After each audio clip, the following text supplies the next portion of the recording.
Pureté et gloire à Allah, Allah qui a institué la fête de sacrifice, un véritable moment de communion, de partage et de solidarité. Prière et bénédiction d'Allah sur son prophète et messager Mohammed, fils d'Abdallah, sur sa famille, ses valeureux compagnons et sur tous ceux qui le suivent et le suivront jusqu'au jour du jugement dernier. Suite à quoi, assalamu alaikum wa rahmatullahi wa barakatuhu.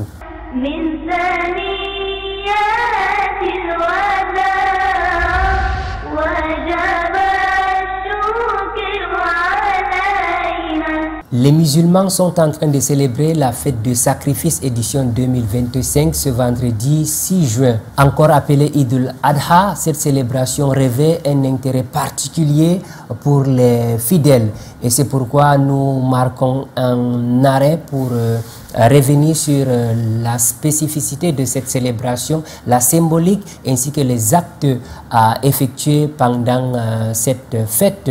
Pour en parler, nous serons en compagnie d'un imam et prédicateur.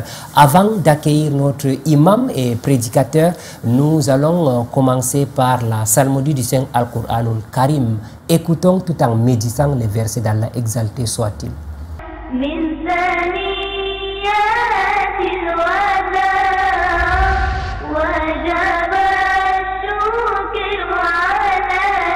أعوذ بالله من الشيطان الرجيم بسم الله الرحمن الرحيم يا أيها الناس اتقوا ربكم الذي خلقكم من نفس واحدة وخلق منها زوجها وبث منهما رجالا كثيرا ونساء واتقوا الله الذي تساءلون به والأرحام إن الله كان عليكم رقيبا من ثنيات الوداع وجب الشكر علينا. Alhamdulillah, summa alhamdulillah. Après avoir écouté la psalmodie du noble Coran, nous sommes de retour sur ce plateau.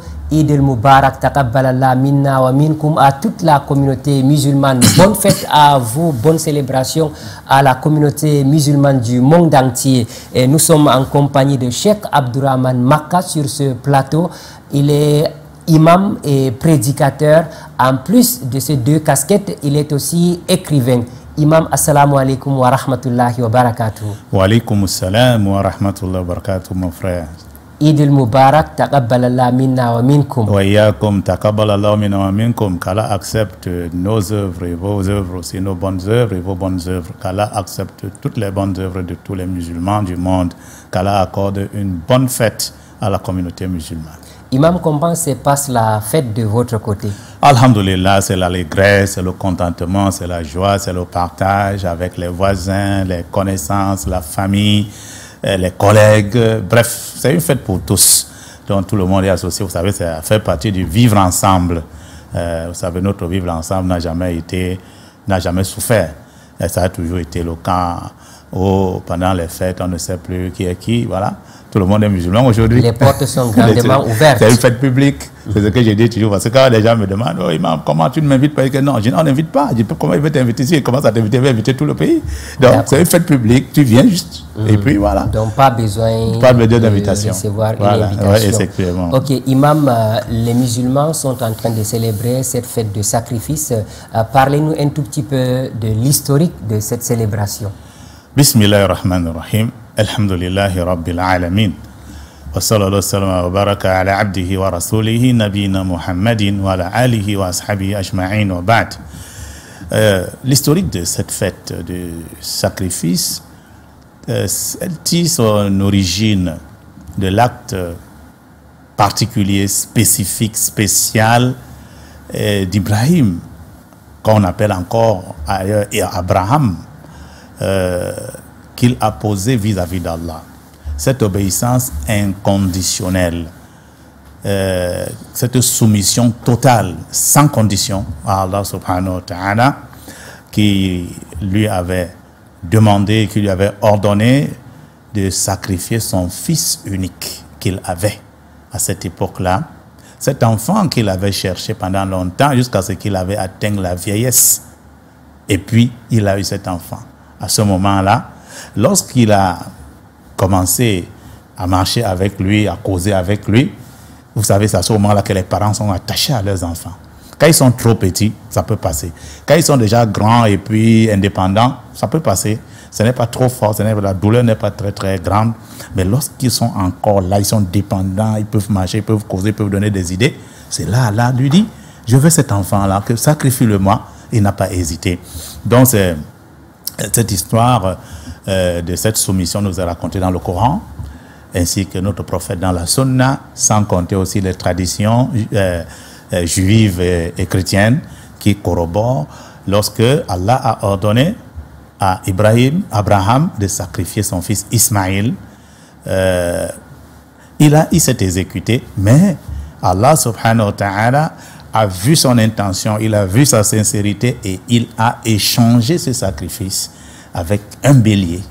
Et c'est devenu donc une tradition qui a traversé des siècles, qui a traversé des générations jusqu'à ce que notre prophète Mohammed sallallahu alayhi wa sallam, après l'hégire, la deuxième année après l'hégire, l'a institué lui-même en sacrifiant ce jour-là 2 béliers blancs cornus, en prononçant le nom d'Allah dessus, et c'est donc devenu une fête pour les musulmans chaque année le 10 du mois de Zulhijjah.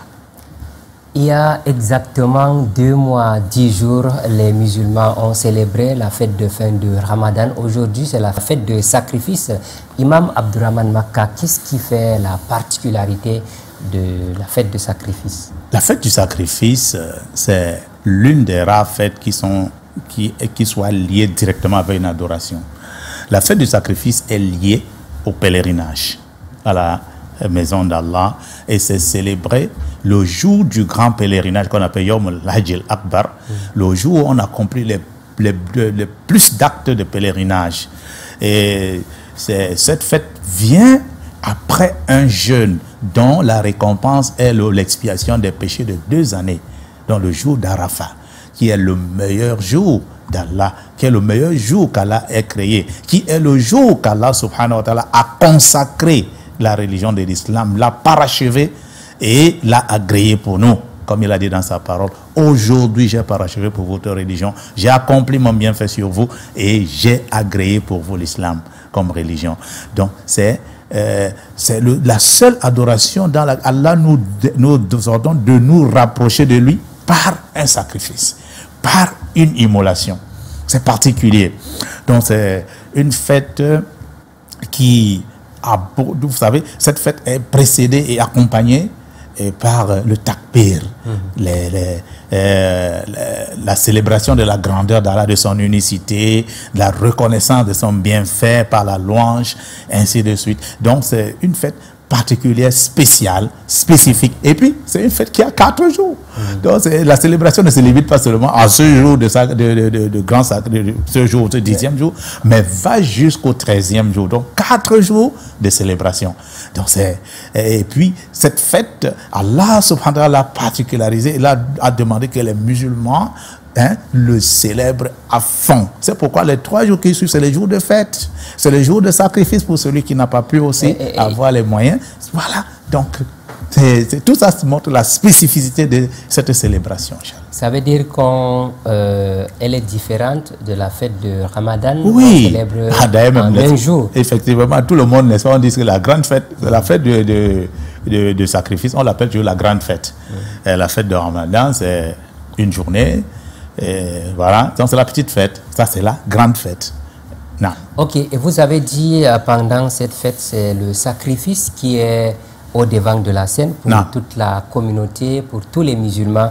Et Imam, nous voulons savoir quels sont les mérites de celui qui sacrifie une bête. Le prophète sallallahu alayhi wa sallam, il dit qu'il n'y a pas meilleur acte pour le serviteur en ce jour que d'immoler une bête pour Allah. Et avant que le sang de cette bête ne tombe, ne touche le sol, ça a déjà touché un endroit auprès d'Allah subhanahu wa ta'ala. Et Allah récompensera celui qui aura sacrifié sincèrement pour lui le poids de chaque poil de cet animal. Et cet animal reviendra le jour de la résurrection avec toutes ses cornes, avec ses sabots, et sera dans sa monture pour le transporter pour le lieu de rassemblement, le grand rassemblement du jour de la résurrection. Et non seulement ça, il obéit à Allah en le faisant, il suit la tradition du prophète, sallallahu alayhi wa sallam. Tout ça, ça fait partie des récompenses et des mérites. Hein? Et pendant cette période-ci, il multiplie la célébration de la grandeur d'Allah, il s'abstient des péchés et il pratique plus de bonnes actions, il se rappelle constamment Allah subhanahu wa ta'ala. Donc tout ça fait partie des bonnes œuvres qui entrent dans la balance du serviteur pendant cette période. Et c'est sans distinction de sexe, d'âge ou... Effectivement, tout musulman pubère, responsable, conscient, qui n'est pas fou, qui n'a pas perdu sa tête, qui est obéissant, qui est pieux, a cette récompense. Et surtout celui qui sort son argent pour faire ce sacrifice, s'il a les moyens. Et hommes et femmes, hein, ça ne se limite pas aux hommes, hein, les femmes aussi, si elles ont les moyens, peuvent aussi faire le sacrifice. Elles peuvent acheter aussi leurs bêtes pour se faire sacrifier cette bête-là. Donc, elle entre aussi dans cette récompense. Imam, si on comprend bien, c'est possible de célébrer ce vendredi, samedi, dimanche, jusqu'à lundi, ça s'arrête? Effectivement, la fête, le prophète sallallahu alayhi wa sallam, il a dit, les 3 jours qui suivent la fête, ils sont des jours de manger, de boire et de rappel d'Allah. Ce sont des jours de fête. C'est des célébrations, c'est des jours de célébration. Donc c'est-à-dire que celui qui a immolé, il continue de manger, de partager pendant tous ces jours-là. Ce sont des jours de fête. Et dans des pays qui sont sous la charia, qui sont sous la loi de l'islam, c'est les congés, c'est les fériés. Donc c'est tout un férié de 4 jours pour que les gens célèbrent, pour que les gens aillent au fond et aussi adorent Allah comme il faut pendant cette période. D'accord. Merci, Imam, pour cette précision.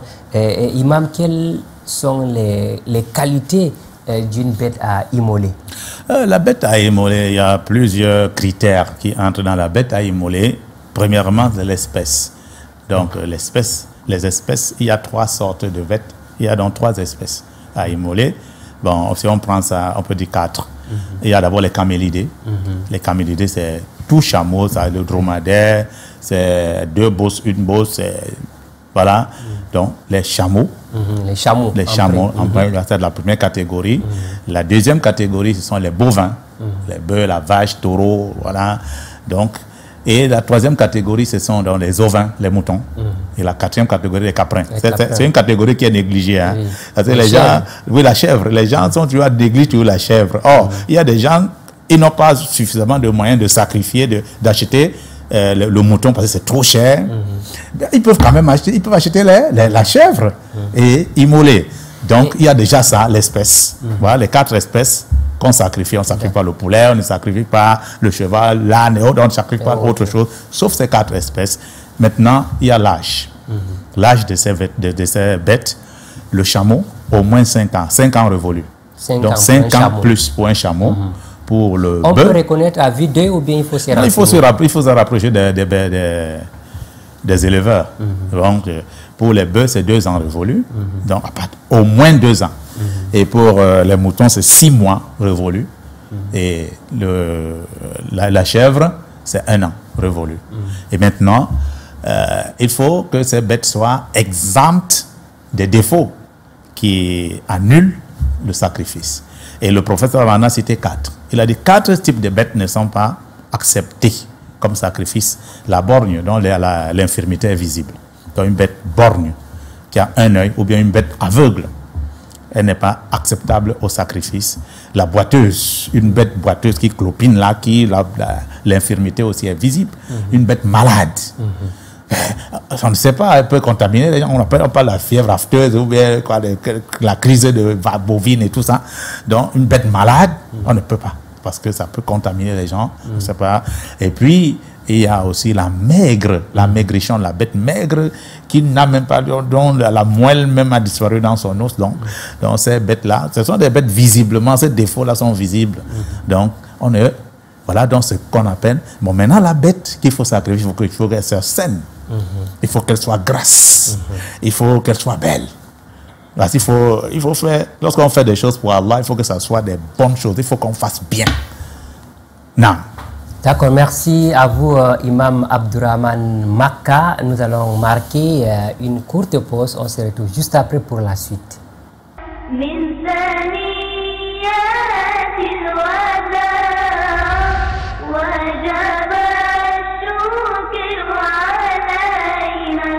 Allahu Akbar. Allahu Akbar. Alhamdulillah Rabbil Alamin. Ar-Rahman Ar-Rahim Malik Yawmiddin. Iyyaka na'budu wa iyyaka nasta'in. Ihdina as-siratal mustaqim. Aujourd'hui, nous essayerons de méditer autour du bon comportement d'Ibrahim qui a fait l'objet de notre thème aujourd'hui, le bon comportement inspiré du sacrifice d'Ibrahim alayhi salam. Qu'Allah nous fasse la bonne compréhension.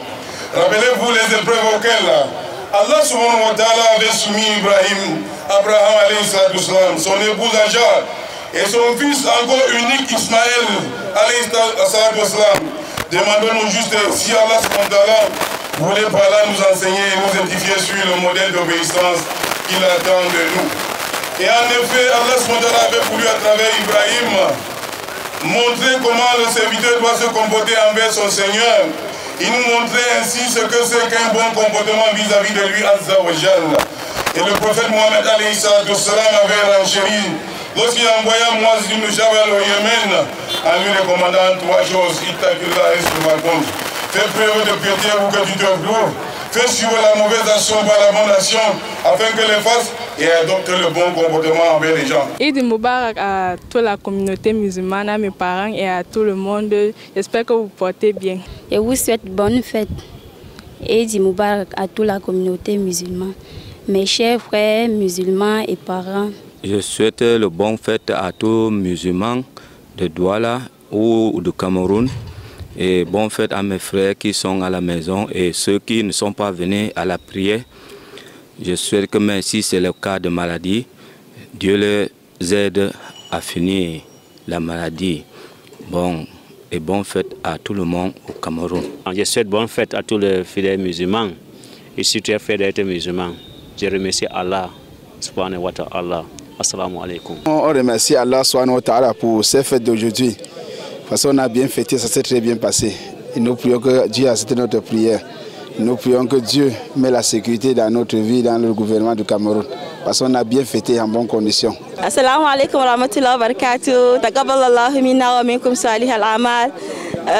Eid Mubarak à toute la communauté musulmane, à ma famille, mes amis, mes enfants, à mon cher époux et à tout le monde. Taqabbalallahu minna wa minkum.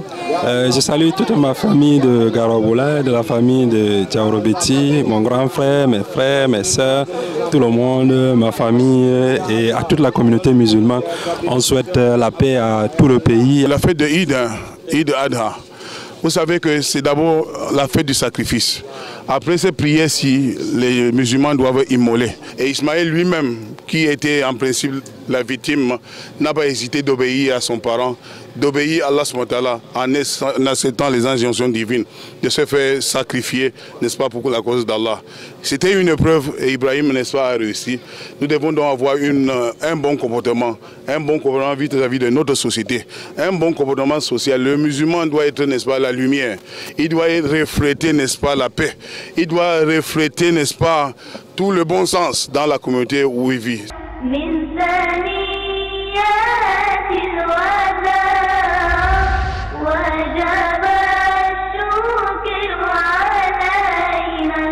Allahu Akbar, la ilaha illallah, Allahu Akbar, walillahi alhamd.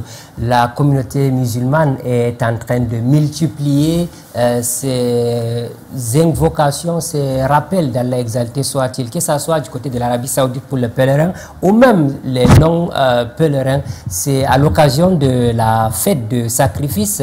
En première partie, notre invité, Imam Abdurrahman Makka, nous a fait savoir que c'est une fête qui va durer 4 jours. Pendant ces jours, on peut immoler, on doit faire le rappel, les invocations et les évocations d'Allah exalté soit-il.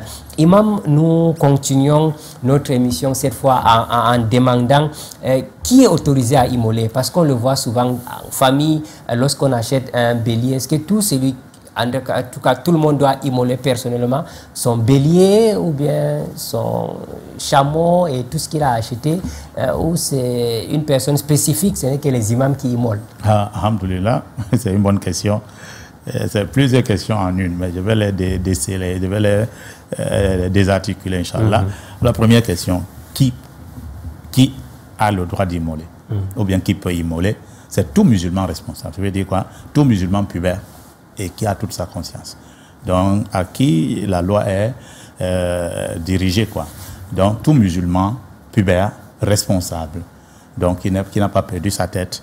Ça veut dire que jeune, vieux, homme comme femme, est concerné par le sacrifice. Si nous sommes dans un village où il n'y a pas d'hommes, par exemple, tous les hommes sont partis en guerre, ou bien c'est un village où les hommes doivent aller cultiver ailleurs. La femme voilà, peut la femme sans immole, condition, sans problème. Il n'y a aucun problème que la femme immole.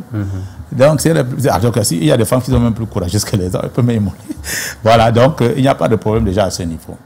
Et puis, maintenant, on peut confier sa bête à quelqu'un d'autre d'immoler. Il y a des gens qui ont peur du sang, par exemple. Ils peuvent confier cette bête, on appelle ça al-wakala. Al-wakala, c'est-à-dire que la procuration. On peut donner la charge à quelqu'un d'immoler sa bête. Mais si on est présent, il faut qu'on soit présent, qu'on soit là au moment d'immoler. Et celui qui immole doit avoir l'intention d'immoler pour quelqu'un. Ce n'est pas sa bête. Il ne doit pas prendre l'intention d'immoler pour lui. Donc au moment de sacrifier, il va dire Bismillah, Allahu Akbar, Allahumma hadha minka walak, Allahumma hadha udhiyatu fulan. Donc il va dire, oh Allah, au nom d'Allah, Allah est le plus grand, Allah, ceci est pour toi, ceci vient de toi et pour toi. Ça, c'est le sacrifice d'étel. Ce n'est pas pour lui. Donc, il faut qu'il précise à qui il est en train de... On peut appeler un boucher pour venir le faire, on peut appeler un ami, un imam pour venir le faire. Donc, tout le monde qui connaît les règles de sacrifice peut le faire. Ok. Et donc, celui qui ne peut pas réciter l'invocation que vous avez dit, que faire? Non, il dit Bismillah. Bismillah. Bismillah. Tout simplement. Allahu Akbar.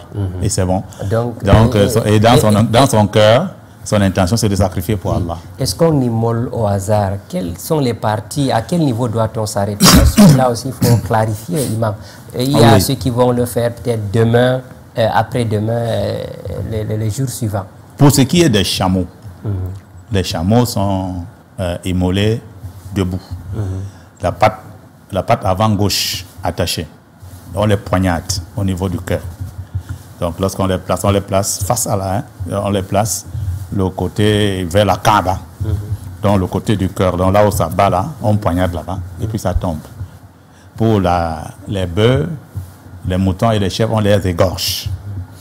Et donc il faut bien limer son couteau, bien apprêter sa lame, de façon à reposer sa bête, c'est-à-dire placer la lame sous le menton. Il ne faut pas placer vers la base du cou, sinon ça ne va pas tout couper. Il ne faut pas placer au milieu, ça peut s'arrêter quelque part dans la graisse et autres. On place là, à la base du menton, et on passe la lame des deux côtés, donc une fois, le larynx, la aorte, les veines jugulaires, tout ça doit être coupé rapidement. Des oreilles.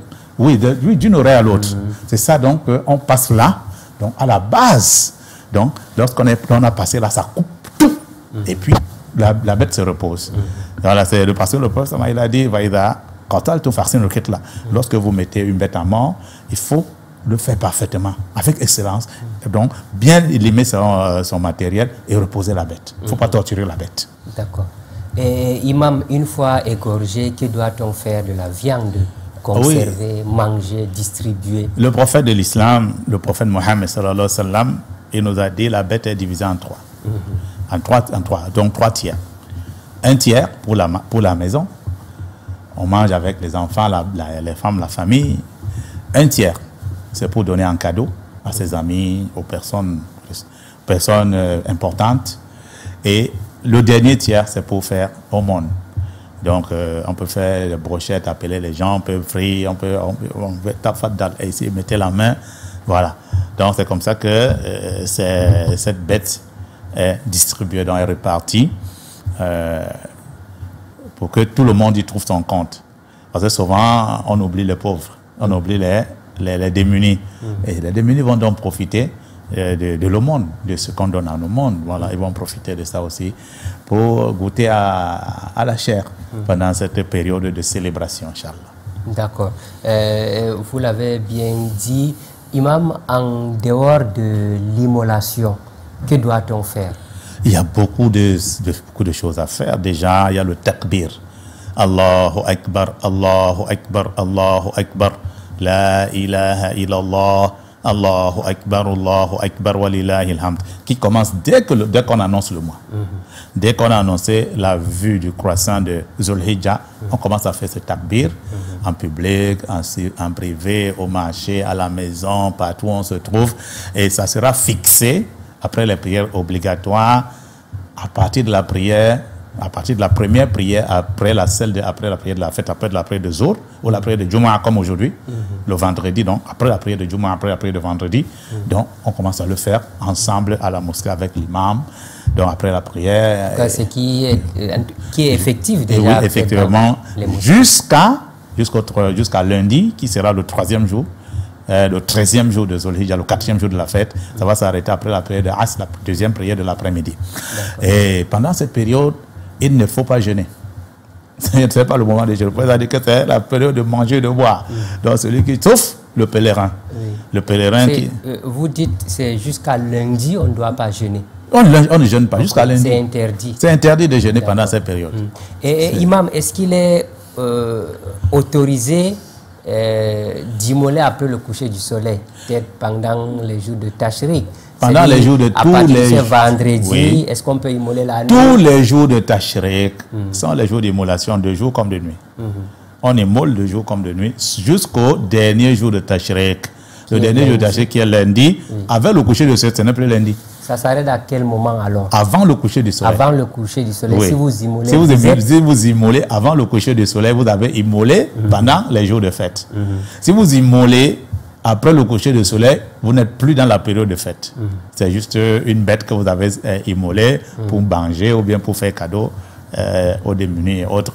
Voilà. Donc ça n'entre plus dans le sacrifice. D'accord. Et pendant cette période-là, celui qui a l'intention de sacrifier, il continue à maintenir ses ongles, sa barbe, ses poils. Oui, il n'a pas encore sacrifié.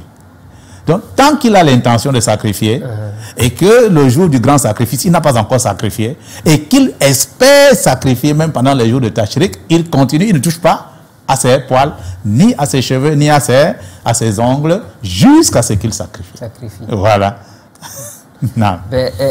Imam, qu'est-ce qui est interdit de faire pendant ces jours de fête, les jours de Tashriq? Ce qui est interdit en tout temps, c'est les péchés, les désobéissances, la calomnie, la négligence des péchés, la négligence de la prière, le vol, l'escroquerie, le mensonge, la calomnie, le colportage et autres, le mauvais comportement, la sauvagerie, les injures et autres, tout ça c'est interdit.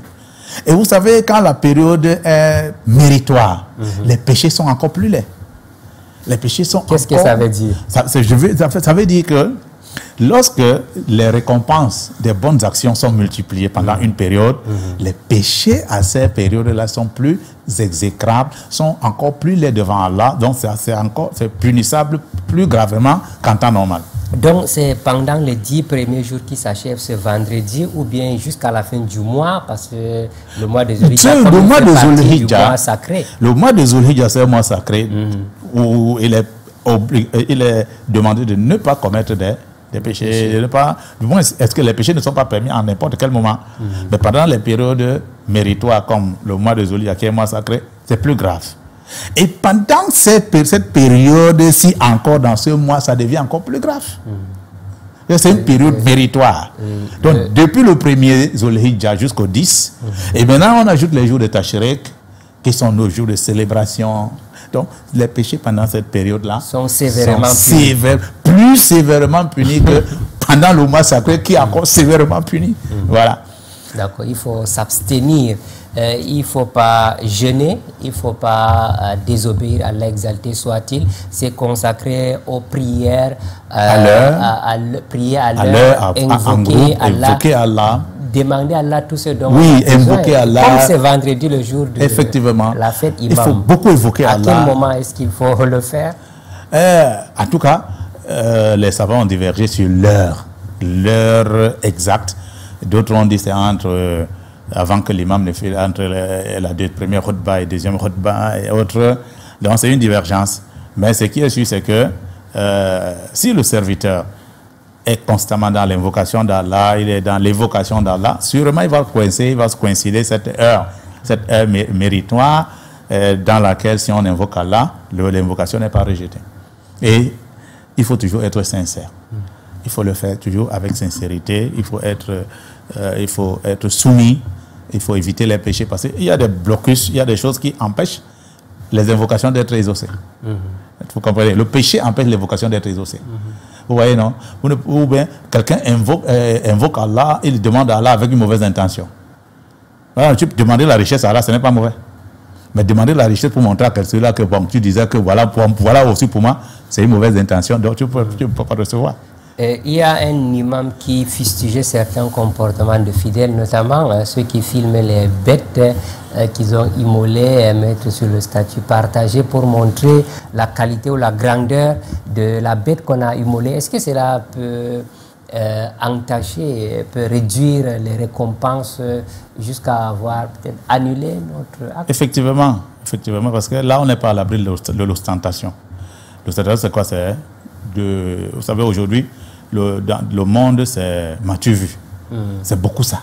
M'as-tu vu? Vous voyez ces films qu'on fait là, c'est pour la grosseur de la bête, c'était cher, voilà, comme ça. C'est le m'as-tu vu? Et le m'as-tu vu, c'est de l'ostentation. Et l'ostentation est interdite. Le prophète m'a dit à ses compagnons, ce que je crains le plus pour vous, c'est l'associationnisme secret. C'est-à-dire que c'est l'associationnisme secret. Et ils ont demandé quel est l'associationnisme secret? Il dit que l'ostentation. Et il a pris l'exemple, il dit quelqu'un se lève pour prier, mais parce qu'il y a les yeux des gens sur lui, il commence à embellir la prière, il tire, il allonge la lecture. C'est la même chose avec ça. Il dit qu'il sort ça, il dit que bon, voilà ma bête. C'est lui qui a la possibilité d'acheter un mouton de 250 000 francs. Qu'il le fasse secrètement. Ce n'est pas un problème. Ce n'est pas un problème. Tu peux m'acheter un bœuf, tu peux acheter un mouton de 300 000, ça t'engage. Mais le filmer pour montrer aux gens, m'as-tu vu que voilà, vous pensez que voilà mon mouton c'est le plus gros de doigts là? Non, ça c'est pas bon. Parce que c'est proche de l'ostentation. Et si il le fait dans cet objectif de se faire voir, il a détruit son adoration. Il a détruit les récompenses de son adoration. C'est-à-dire que c'est gratuit. Ce qu'il a fait là, c'est rien pour lui. C'est plutôt un malheur contre lui au lieu d'être un profit. Parce que le péché, c'est un malheur. C'est un péché. Et le péché détruit les récompenses de ses actes. Donc, il faut faire très attention. Donc, laissez ces moutons là où ils sont. C'est pour manger. Il faut donc sacrifier. C'est bon, c'est pour Allah. Et on s'arrête là. Au lieu de vouloir filmer. Vous voyez, c'est pourquoi on fustige aussi ces gens ceux qui sont par exemple au pèlerinage, qui vont se filmer pendant qu'ils sont en train d'invoquer Allah. Subhanallah, tu es en train d'invoquer Allah, tu es en train d'implorer Allah, tu te fais filmer, mon frère. Ça signifie quoi? Ça ne veut rien dire. Est-ce que c'est encore de l'invocation d'Allah qu'on est en train de faire? Ce n'est pas de l'invocation d'Allah. Mais si, en passant, tu es en train de le faire, et puis c'est une caméra qui passe par hasard et qui, en passant, donc, te filme, là c'est autre chose. Ce n'est pas intentionnel. Mais toi-même, tu donnes ton téléphone pour qu'on te filme pendant que tu fais ça. C'est des conneries, ça. Là, il faut faire très attention. Trop de selfies et autres là. Subhanallah. Est-ce qu'on veut montrer à Allah qu'on l'adore? Ou bien on veut montrer aux hommes qu'on adore Allah? l'adoration, c'est un secret entre le serviteur et son Seigneur. Ça ne doit pas être quelque chose de public. C'est pourquoi pendant le Ramadan, par exemple, les 10 derniers jours, on ferme les micros extérieurs. Vous comprenez? Parce que la prière de nuit, par exemple, c'est un secret entre le serviteur et son Seigneur. Ce n'est pas le match vu, ce n'est pas... Vous allez voir des gens revenir, est-ce que tu étais à la prière? Je n'étais pas fait à la prière aujourd'hui. Mais votre problème, c'est lequel? Je peux prier chez moi. Voilà. Donc, Allah nous fasse comprendre. Amin, Souma Amin. Merci à vous, Imam Abdurrahman Makka. Nous allons marquer une deuxième pause et on se retrouve juste après, Inch'Allah.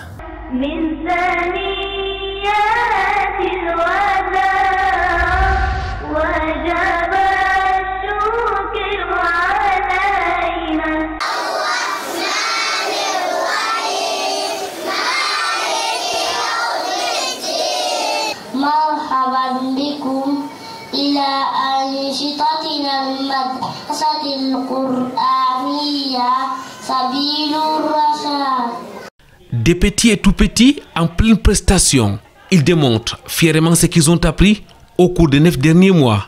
Ils ont appris le Coran, mais aussi les bons comportements. Ils ont appris à parler le français, l'arabe et l'anglais. Ils sont tous élèves à l'école coranique Sabilou Rachad de Douala.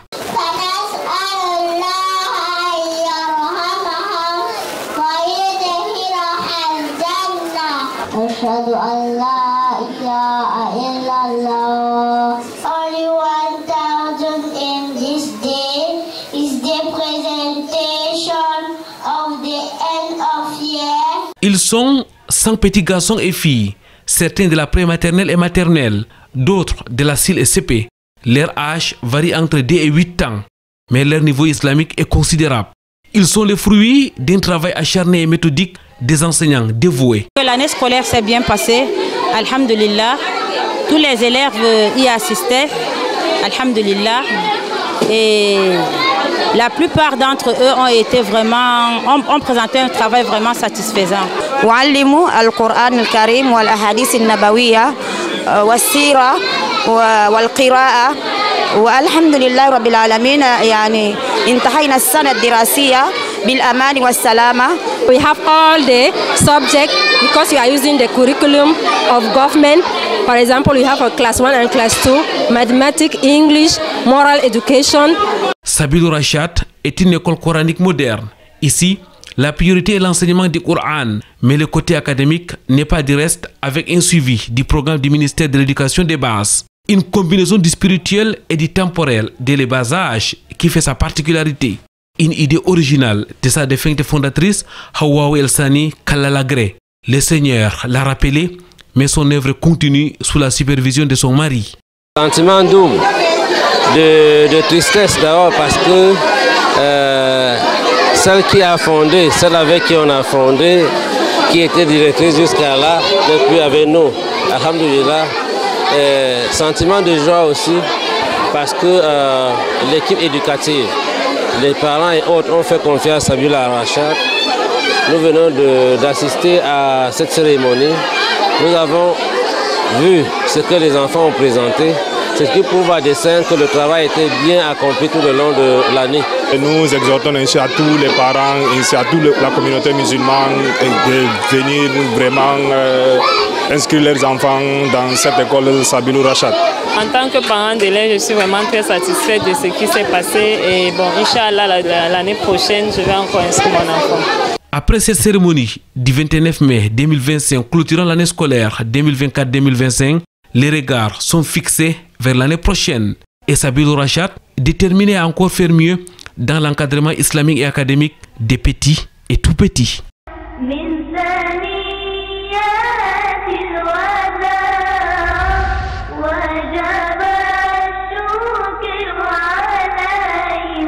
Alhamdulillah, summa alhamdulillah, nous rendons grâce à Allah, Allah qui nous a fait vivre ce moment important dans la communauté musulmane, à savoir la fête de sacrifice, l'une de deux fêtes en islam, telle que l'a expliqué notre imam et prédicateur Abdurrahman Makka. Imam, déjà pour ceux qui ont l'intention d'accomplir cet acte d'adoration, vous avez dit qu'il faut rester focus, n'est pas beaucoup plus toucher les ongles pour ceux qui ont l'intention de le faire. Oui. Et déjà, quel est l'objectif? Est-ce que ce n'est pas lié avec la prière?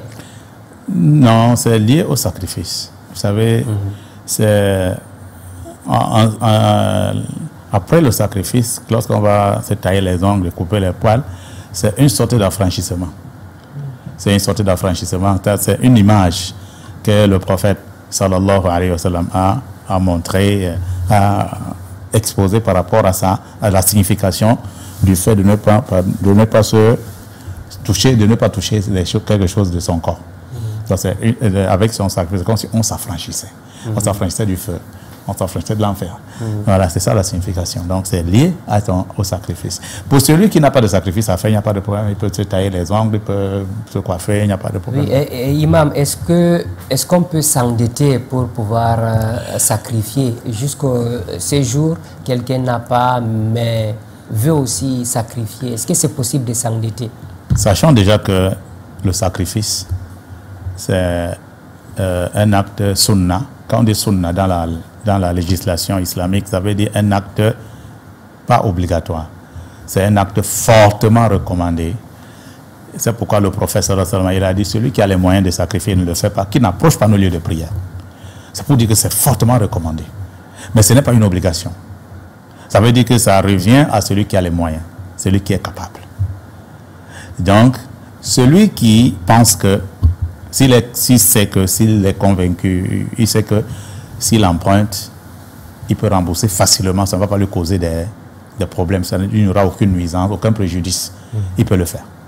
Mais s'il y aura des préjudices ou bien des difficultés à rembourser, ça va déranger sa vie, ça va déranger la vie des gens qui sont sous sa charge, comme ses enfants, ses épouses et tout ça. Non, qu'il laisse. Il n'a pas de péché à ça. Et puis, je voudrais aussi éclairer la lanterne de beaucoup de musulmans par rapport à certaines coutumes qui tournent autour de cette histoire, qu'ils pensent que celui qui commence à sacrifier cette année ne doit plus s'arrêter, c'est faux. Le sacrifice, par rapport, c'est les moyens. Dans la religion de l'islam, Allah subhanahu wa ta'ala a tout mis par à la capacité de l'individu, du croyant. Donc, si le croyant est capable, il le fait. S'il n'est pas capable, il ne le fait pas. Et puis, ce que tout à l'heure, là, j'avais oublié ça dans l'autre question, le sacrifice, ce n'est pas pour les mariés seulement. C'est pour tout musulman. C'est ce que j'ai dit, tout musulman pubère. Donc, ce n'est pas seulement pour les mariés. Parce qu'il y a des gens qui disent que non, il faut pour qu'on sacrifie, il faut être marié. C'est pas faux. C'est pas vrai. C'est pas vrai. À partir de la puberté. Un célibataire qui a ses moyens. Oui, un célibataire qui a ses moyens, une femme comme un homme comme une femme. Est-ce qu'après avoir sacrifié, on est obligé d'utiliser, de manger cette viande? Vous pouvez faire au monde, ça ne dérange pas. Vous pouvez faire au monde, vous pouvez faire cadeau. Ça ne dérange pas. L'essentiel pour vous, c'est d'immoler ou de faire immoler à votre place. Vous voyez. Donc, c'est ça. Donc, c'est des croyances qu'on doit bannir. Qui n'ont pas de fondement. Qui n'ont pas de fondement. Voilà. Donc, ce n'est pas pour les mariés seuls, ce n'est pas pour les hommes seuls. Et qu'en est-il des petits-enfants? Parce qu'il y a des parents qui achètent ça, c'est pour ma fille telle, ça c'est pour mon fils tel, alors qu'ils n'ont pas l'âge de la puberté. Est-ce que c'est possible de le faire? Wallahu ta'ala a'lam, Allah est le plus savant. Ces enfants n'ont pas de problème. Ils ont les récompenses des bonnes actions. Ils n'ont pas de péché. C'est mieux de donner à un voisin qui n'a pas. Oui, je pense que le père, c'était mieux qu'il donne cadeau à un voisin qui n'a pas. Sa récompense sera plus grande.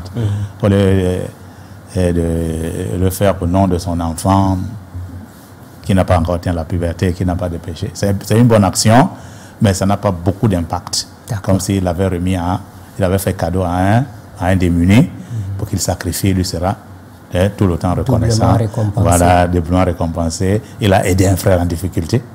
D'accord. C'est le moment de solidarité. Oui, il a aidé un frère en difficulté. Il a mis la joie dans son cœur. Il a ravi ce frère-là. Vous voyez un peu. Il a mis ce frère dans la fête. Donc, il y a tellement de récompenses qu'il va recevoir. Or, son enfant, il peut manger de la bête de son père, il peut manger de la bête de son frère, de la bête de sa sœur. Et ça ne change, ça n'a pas trop d'impact. D'accord. Et Imam, quel conseil donnez-vous à tous les téléspectateurs qui nous suivent en ce moment sur Canal 2 International relativement à la fête de sacrifice 2025? Oui, le conseil que je vais leur donner, c'est de savoir que le sacrifice, c'est un acte d'adoration. C'est une adoration, ce n'est pas un jeu, ce n'est pas une coutume, ce n'est pas une tradition. C'est un acte d'adoration. Et l'acte d'adoration doit se faire avec sincérité. On doit rechercher par cela l'agrément d'Allah, sa récompense, son paradis, sa face. Il faut qu'on fasse donc très attention. C'est pour cela qu'il ne faut pas avoir des choses, il ne faut pas que notre sacrifice soit lié aux choses qui peuvent détruire les récompenses, comme les péchés, comme le vol, comme par exemple l'usurpation et beaucoup de choses. Quelqu'un peut voler la bête, quelqu'un peut prendre un argent illicite pour acheter la bête, pour sacrifier. Donc, c'est des choses qui ne vont pas, que la bête ne va rien, ça ne va pas vous n'avez aucune récompense. C'est pas votre argent, parce que et tout à l'heure, pour payer la bête, il faut que tu sois propriétaire de la bête. Il faut que tu sois propriétaire de la bête pour que tu aies la récompense du sacrifice. Or, quelqu'un qui a escroqué de l'argent pour acheter une bête, il n'est pas propriétaire de cet argent, donc il n'est pas propriétaire de la bête. La bête ne lui appartient pas. Mais cette bête-là, s'il la sacrifie, c'est zéro. D'accord. Vous savez, c'est pourquoi il n'y a pas de blanchiment d'argent dans l'islam. Ça veut dire quoi? Vous avez escroqué, vous avez volé, vous avez arraché, vous avez détourné, vous construisez une mosquée, vous construisez des œuvres caritatives, des œuvres sociales. Ah, nous on utilise. Oui, les autres utilisent, ils prient là-dedans, ils ont leurs récompenses, mais le financier, tant que sa source de financement est illicite, il n'a aucune récompense. D'accord. Donc, ce qu'il a à faire, c'est de se repentir sincèrement et de remettre tout ce qu'il a eu à escroquer. Si le propriétaire veut lui donner une partie de ça, alhamdoulilah, là, ça devient licite. Non. D'accord. Ok, merci Imam. Nous acheminons déjà vers la fin de cette émission. Et à l'entame, je vous ai présenté comme imam, prédicateur, mais aussi écrivain. Peut-être avant de refermer notre émission, on va, Imam, vous demander, parce que à votre actif, vous avez déjà 2 ouvrages. À quand le prochain? Très bientôt. Très bien. Je dis très bientôt parce que même demain... Relativement, parce que vous n'avez pas encore parlé sur la célébration de la fête. Oui. Très bientôt. On peut produire, j'ai beaucoup de livres en réserve, donc ils sont là, il faut juste de l'argent.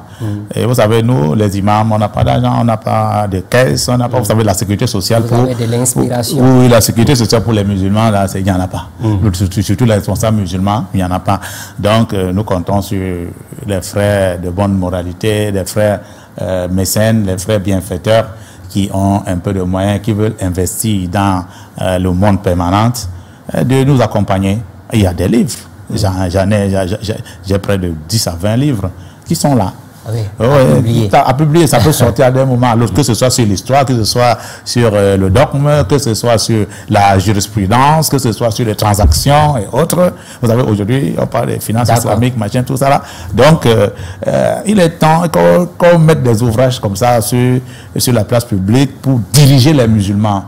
Parce qu'aujourd'hui, vous allez voir, c'est comme le label halal, qu'on place sur les choses, on place sur les choses, on place sur les choses. Et puis, on a peur que si le musulman n'est pas bien informé, partout il va voir halal ou bien il va voir finance islamique, il va seulement se jeter là-dedans.